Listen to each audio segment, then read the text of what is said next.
Hi, this is Matthew, author of Something Changed, Stumbling Through Divorce, Dating and Depression.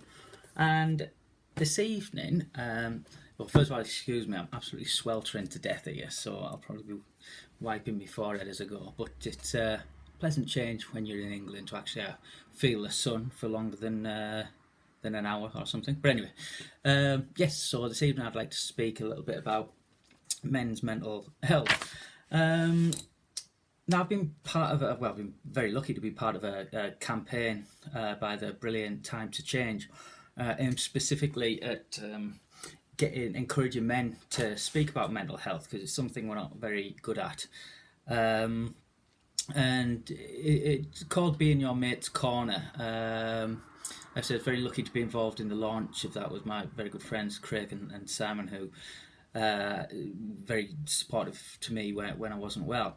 And one of the bits of research that led to that campaign was the fact that as men find it very difficult to speak about and come forward, and to kind of counter this, rather than encouraging men to come forward and speak about it, because they seem to find that so difficult, the focus was on friends. So to look out for your friend and to try and encourage, support, help your friend if they're not themselves or if they're struggling.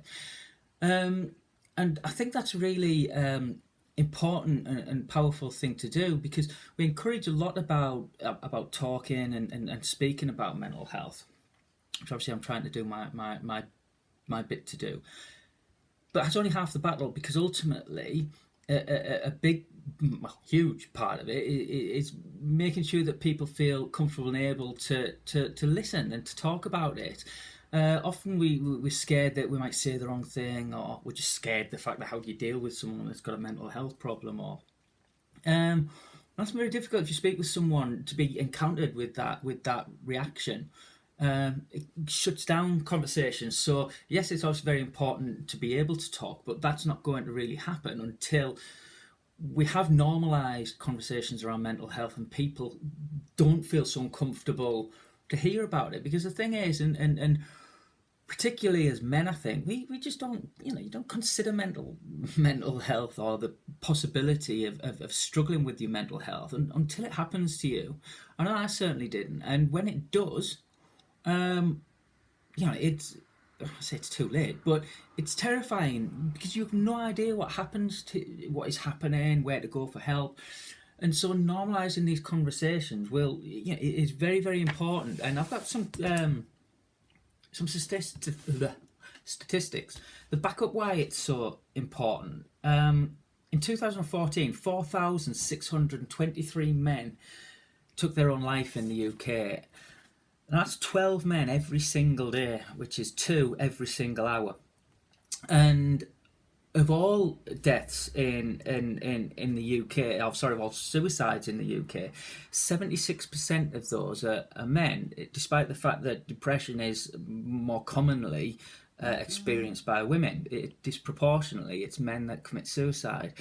And it's, a shocking statistic that of all causes of death in men under 45, they are most likely to die at their own hand of suicide. And between the ages of 18 and 45, 42% of men have considered taking their own lives. That's nearly half of men have considered killing themselves, and yet it's so difficult for people to talk about. And admit to, yeah, it's so common, and we really need to get a grip of that and address it. And I'm very, very proud and excited at the moment to have an opportunity to do that through my job. So through England Boxing, who I work for, I'm developing a workshop with the national charity Mind around raising awareness of mental health within boxing. Boxing's had a high number of high-profile cases of people struggling with their mental health. Frank Bruno, Ricky Hatton, Tyson Fury, the ones that immediately spring to mind. And I fundamentally believe that boxing is a real powerful way to engage with men and get them to listen and to take notice of these messages.